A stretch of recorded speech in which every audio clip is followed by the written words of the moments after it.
आप सभी? मुझे आशा है आप सभी अच्छे और प्रसन्न होंगे। चलिए आज हम पढ़ते हैं पाठ 16 सरिता का जल। करते हैं पंक्तियों की शुरुआत। प्रस्तुत कविता में कवि ने नदी के जल के विभिन्न रूपों और मुद्राओं का सजीव चित्रण किया है। कविता में अपनी मातृभूमि के प्रति स्नेह एवं सम्मान का भी समावेश है। ठीक है, करते हैं इन पंक्तियों की शुरुआत। यह लघु सरिता का बहता जल कितना शीतल कितना निर्मल। वो कह रहे हैं ये जो छोटी सरिता अर्थात नदी है, जब ये बहती है तो इसका जल कितना निर्मल और कितना शीतल अर्थात ठंडा है। हिमगिरी के हिम से निकल निकल यह विमल दूध सा हिम का जल अर्थात जब यह हिमालय पर्वत से निकलती है ऐसा लगता है मानो बर्फ से ढके होने के कारण इसका जल इतना निर्मल होता है जैसे दूध निर्मल होता है, स्वच्छ होता है, साफ होता है। रखता है तन में इतना बल यह लघु सरिता का बहता जल अर्थात इसके जल में इतनी अपार शक्ति होती है मानो वह सभी गंदगियों को नष्ट करने वाला हो। इसलिए यह लघु सरिता का जल कितना निर्मल और कितना शीतल है। निर्मल जल की यह तेजधार करके कितनी श्रृंखला पार अर्थात जब यह निर्मल तेजधार ऊपर पर्वतों से बहती हुई आगे बढ़ती चली जाती है तो मानो यह कितनी ही कठिन परिस्थिति से क्यों ना गुजर रही हो, लेकिन यह आगे बढ़ती चली जाती है।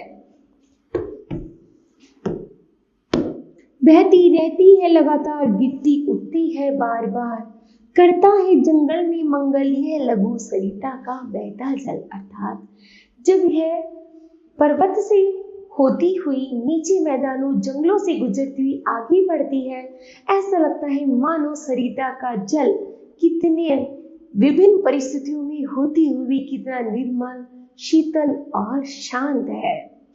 करके तरु मूलों का सिंचन लघु जल धाराओं से आलिंगन जल कुंडों में करके नर्तन करके अपना बहु परिवर्तन आगे बढ़ता जाता केवल यह लघु सरिता का बहता जल अर्थात यह लघु सरिता का जल जब हिमालय से गिरती हुई मैदानों में जंगलों से होती हुई पहाड़ों से होती हुई जब वह मैदानों में पहुंचती है नए नए रूप में परिवर्तित होती, कहीं झरोकों के रूप में, कहीं झरनों के रूप में, कहीं लघु रूप कहीं दीर्घ रूप में होती हुई जब ये आगे बढ़ती जाती है तो इसका रूप भी परिवर्तित होता चला जाता है।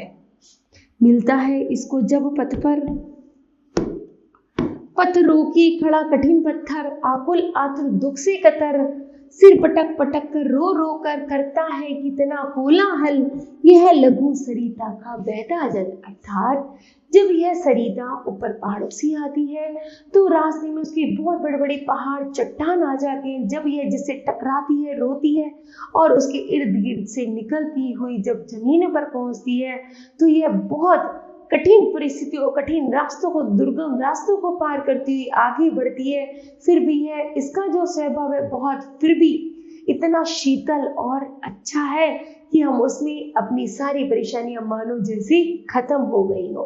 कितना कोमल कितना वत्सल रे जननी का वह अंतस्थल जिसका यह शीतल करुणा जल बहता रहता युग युग आवृत गंगा यमुना सरयू निर्मल यह लघु सरिता का बहता जल अर्थात जब हम इस नदी में जाते हैं ऐसा लगता है मानो यह सरिता एक वात्सल्य एक माँ की तरह प्रेम हम पर उमड़ा रही हो और कह रही हो जैसी माँ हमें स्नेह करती है वैसी हमें ठंडक प्रदान करती है और कभी किसी से अपनी परेशानी को नहीं दर्शाती है। चाहे नदी में गंगा हो यमुना हो या सरयू नदी हो सब हमें शीतलता और निर्मल जल प्रदान करती रहती हैं। ठीक है, तो मुझे आशा है बच्चों यह पंक्तियां आपको समझ आई होंगी। धन्यवाद।